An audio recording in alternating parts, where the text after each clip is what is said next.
پہلی امتوں کے لیے یہ نہیں تھا کہ پچھلے سارے گناہ معاف ہو جائیں، یہ ہمارے لیے کہ ہمارے پچھلے سارے گناہ معاف ہو جاتے۔ اللہ تعالیٰ کا عرش پہلے آسمان پہ آ جاتا ہے، جنت کے دروازے کھل جاتے ہیں، جہنم کے بند ہو جاتے ہیں، شیطان قید ہو جاتے ہیں، اور سمندر کی مچھلیاں اور زمین کی چونٹیاں تک روزہ رکھنے والوں کے لیے دعا کرتی ہیں۔ اور اللہ تعالیٰ جنت کو روزانہ کہتا ہے ان قریب میرے نیک بندے بندیاں آنے والے ہیں، تو ان کے لیے میک اپ کر لے، تو ان کے لیے تیار ہو جائے۔ یہ اللہ تعالیٰ کی رحمت کو لینے کا سیزن ہے۔ پہلی امتوں کو اعتکاف نہیں ملا تھا، ہمیں اعتکاف ملا ہے کہ 10 دن اللہ دے بوئے تے پہ جاؤ، یا اللہ تیرے کو معافی کروا کے ہی اٹھنا ہے، ہمیں اٹھنا ہی کوئی نہیں۔ تو جو دروازے پہ آ جاتا ہے آدمی اسے معاف کر ہی دیتا ہے۔ کوئی بہت ہی سخت دل والا ہو تو معاف نہ کرے، ورنہ بڑے سے بڑے غصے والے بھی کہتا اچھا جی جاؤ معاف کیتا۔ اس میں ایک لیلۃ القدر ہے، وہ بعد میں بات کرتا ہوں۔ پھر اللہ تعالیٰ نے اس میں غریب آدمی کی کہ روزے اچھے گزر جائیں، عید اچھی گزر جائے، اس کے لیے اللہ تعالیٰ نے صدقہ فطر رکھا ہے۔ ہم اسے عید کے ساتھ جوڑ دیتے، پہلی رمضان سے دینا چاہیے تاکہ غریب اپنا کوئی روزہ تو رکھ سکے۔ پہلی رمضان سے 29 رمضان تک جب مرضی دے دیں، اور اگر وہ فطرانہ ادا نہیں کرتا تو اس کے روزے اس کے سر کے اوپر سے بھی نہیں جاتے، وہیں کھڑے رہتے ہیں۔ اور عام طور پر یہاں اخبار میں ٹی وی پر گندم کے لحاظ سے آتا ہے 2 سیر کڑک دے دو، وہ تھوڑے سے پیسے ہیں، 100-200 روپے ہے۔ میں آپ کو آپ سب مالدار لوگ بیٹھے ہیں، میں آپ کو اپنے نبی کا صدقہ فطر بتاتا ہوں کہ آپ کیا دیتے تھے۔ آپ کشمش دیتے تھے، کھجور دیتے تھے، جو بھی دیے ہیں۔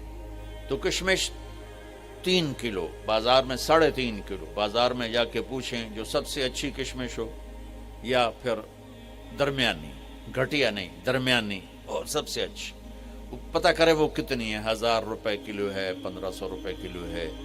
آپ کے گھر کے 4 افراد ہیں تو ایک گھر سے 6000 روپے غریب کو جائے گا۔ آج تو 6000 میں ایک ہفتہ نہیں گزرتا۔ تو اب سب سے عرض کرتا ہوں ویسے بھی خیرات کریں، افطاریاں کروائیں، اور صدقہ فطر کشمش کے حساب سے دیں۔ یہ آپ سب بھائی بہنوں کی خدمت میں گزارش ہے۔ اللہ نے آپ کو رزق دیا، خرچ کریں، یہی آپ کے ساتھ جائے گا، باقی سارا ادھر ہی رہ جائے گا۔ لیلۃ القدر، انا انزلناہ فی لیلۃ القدر وما ادراک ما لیلۃ القدر لیلۃ القدر خیر من 1000 شہر تنزل الملائکۃ فیہا باذن ربہم من کل امر سلام ہی حتی مطلع الفجر۔ ہم نے قرآن کو لیلۃ القدر میں اتارا، تمہیں کیا خبر کہ لیلۃ القدر کیا ہے؟ لیلۃ القدر 1000 مہینوں سے بہتر ہے۔ اس میں فرشتے اترتے ہیں اور یہ صبح تک رہتی ہے۔ لفظ قدر عربی میں اس کا ایک مطلب ہے قیمت۔ سبحان اللہ۔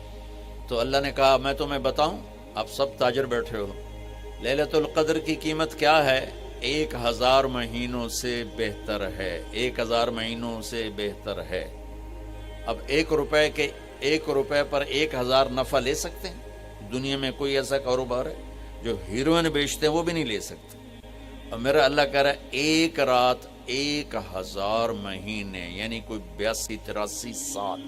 یہ تو آ گیا پہلا قدر۔ دوسرا اس کا مطلب ہے تنگ پڑ جانا، تنگ پڑ وقت فقدر علیہ رزقہ۔ تو تنزل الملائکۃ فیہا، تنزل الملائکۃ والروح فیہا، کہ اس رات اتنے فرشتے اترتے ہیں کہ زمین تنگ پڑ جاتی ہے۔ سبحان اللہ، اتنے فرشتے آتے ہیں زمین تنگ پڑ جاتی ہے۔ تیسرا مطلب ہے قدر، مقدار کو، تو اللہ تعالیٰ نے اس کا آخری مطلب بھی بتایا، سلام ہی حتی مطلع الفجر، کہ یہ فجر کی نماز تک، فجر کی اذان تک یہ رہتی ہے۔ تین مطلب ہیں قدر کے، تینوں اللہ نے قرآن میں کور کیے۔ قیمت کیا ہے؟ 1000 مہینوں سے بہتر۔ تنگی کیا ہے؟ فرشتوں سے زمین بھر جاتی ہے۔ مقدار کیا ہے؟ صبح صادق۔ لیلۃ القدر 27 کی نہیں ہوتی، 21، 23، 25، 27، 29۔ اب یہ 5 راتیں جاگنے چھٹ، آپ لوگ تو ویسے رات کے بادشاہ ہو، جاگ لو۔ تو لیلۃ القدر مسجد میں نہ گزارو، گھر میں گزارو۔ یہ مسجدوں میں اشتہار لگ جاتے ہیں، فلاں کے ساتھ شب قدر گزاریں، فلاں حضرت کے ساتھ شب قدر گزاریں، پھر ادھر کوئی صلاۃ تسبیح پڑھ رہا ہے باجماعت، عورتیں صلاۃ تسبیح کی جماعت کرا رہی ہیں، اور پتہ نہیں اور کتنی عجیب و غریب قسم کی عبادات شروع ہو جاتی۔ یہ نفلی عبادت ہے، میرے نبی گھر میں پڑھتے تھے۔ آپ نے اشراق کے سوا ہر نفل گھر پڑھا، ہر سنت گھر میں پڑھی، تو آپ لیلۃ القدر کو یہ مستورات بھی آپ بھی اکٹھے ہو کے نہیں منانا، الگ الگ مصلی بچھا کر اپنے اللہ سے رونا دھونا کرو، اپنے اللہ کو منانا کرو، میں بھی کروں، آپ بھی کریں۔ نوافل کی جیسے ابھی شب برات گزری تو اشتہار تھے، میں جا رہا تھا ادھر غلام آباد میں ایک جنازہ ہو گیا تھا، تو اشتہار فلاں حضرت کے ساتھ شب برات گزاریں، فلاں مسجد میں شب برات گزاریں، فلاں جگہ شب برات گزاریں۔ بھائی وہ گھر میں منانے کی ہے، مسجد میں نہیں۔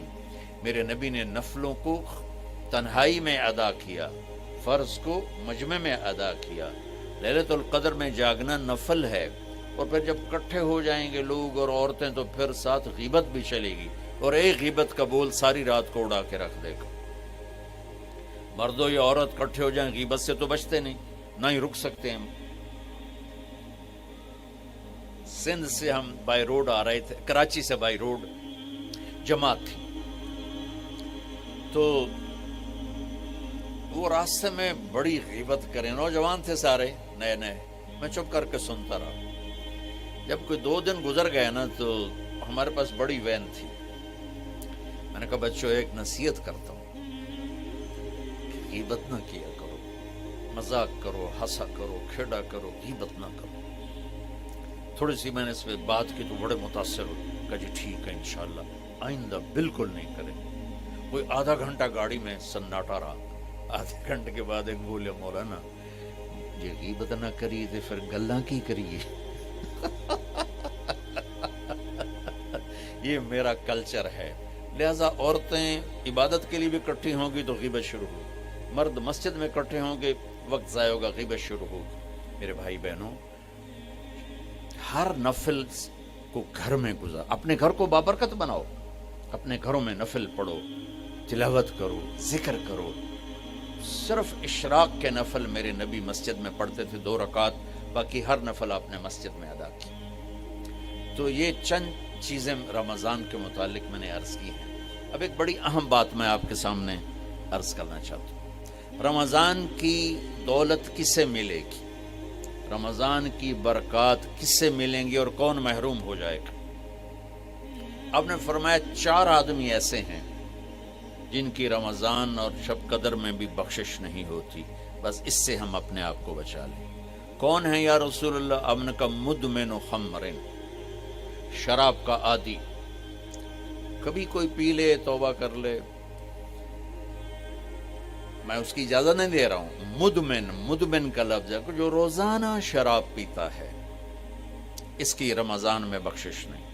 عاق لوالدیہ، جو ماں باپ کا نافرمان ہے، اس کی بخشش نہیں۔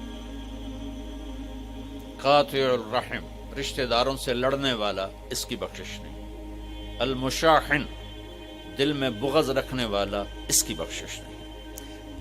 ہر وہ چیز جو میرے آپ کے لیے نقصان دہ اللہ نے حرام کر دی، ہر وہ چیز جو میرے آپ کے لیے مفید ہے اللہ نے حلال کر دی۔ سود حرام کر دیا۔ ہماری پاکستان کی معیشت نہیں، پوری دنیا کی معیشت ڈوبی پڑی ہے، سارے ملک قرضوں پہ چل رہے ہیں، سود نے پوری دنیا کو تباہ کر دیا۔